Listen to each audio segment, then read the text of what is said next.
Bonjour ou bonsoir selon l'heure à laquelle vous nous regardez. Je suis Mohamed Ait Belahsen, votre chroniqueur expert en digital et tech à l'ODJ Média. Je suis chargé de vous lire aujourd'hui avec une fidélité totale et absolue ma chronique quand Rabat parle AI Made in Morocco mais signe encore à Paris. Nous plongeons au cœur d'un débat crucial sur l'autonomie technologique de notre pays entre promesses locales et dépendance persistante. Il y a parfois un décalage troublant entre le récit politique et la réalité des choix stratégiques. Le Maroc en donne aujourd'hui une illustration saisissante avec l'intelligence artificielle. D'un côté, un discours volontariste, presque fondateur, porté par la journée AI Made in Morocco, célébrant la recherche nationale, les talents locaux, l'intelligence collective et l'ambition d'une IA endogène. De l'autre, un mémorandum d'entente avec Mistral AI, pépite française certes prometteuse, mais symbole persistant d'une dépendance technologique française. Comme nous l'avions déjà souligné dans notre article de septembre 2025, la question mérite d'être reposée sans détour. Peut-on revendiquer une souveraineté numérique quand l'architecture cognitive de l'État repose sur des modèles conçus ailleurs? Soyons justes. La journée AI Made in Morocco, organisée le 12 janvier 2026, a posé des jalons sérieux.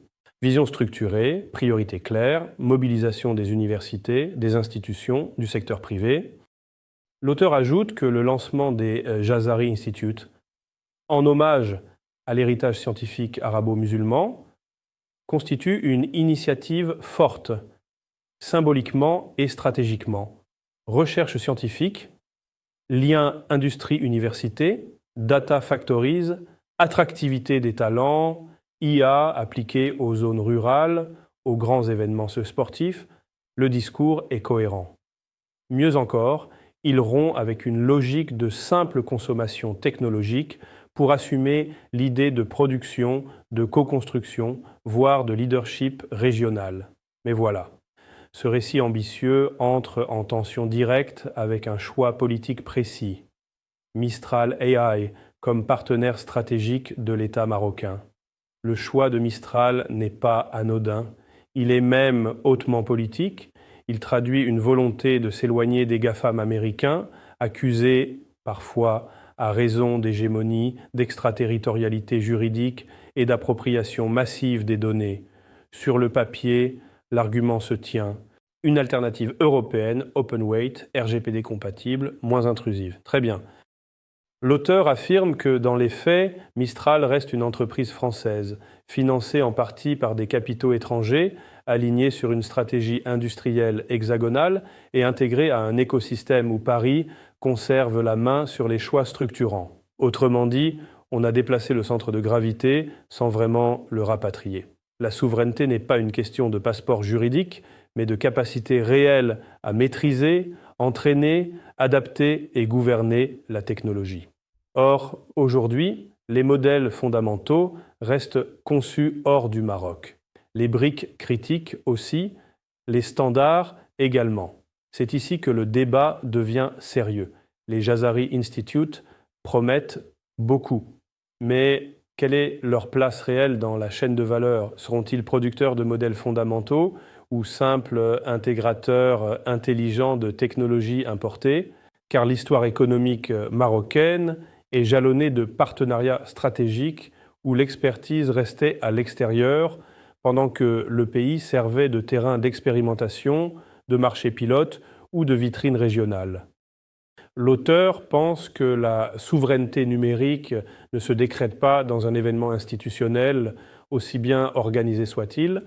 Elle se mesure à des indicateurs concrets, qui possède les poids des modèles, qui décide des évolutions algorithmiques, où sont entraînées les IA, qui capte la valeur économique finale. Sur ces questions, le silence est encore trop confortable. La ministre a raison sur un point fondamental. On ne fait rien tout seul. L'intelligence collective est indispensable. Mais coopération ne signifie pas subordination. Le risque aujourd'hui est de voir émerger une dépendance technologique de nouvelle génération, plus élégante, plus open, plus narrative, mais tout aussi structurante que les anciennes.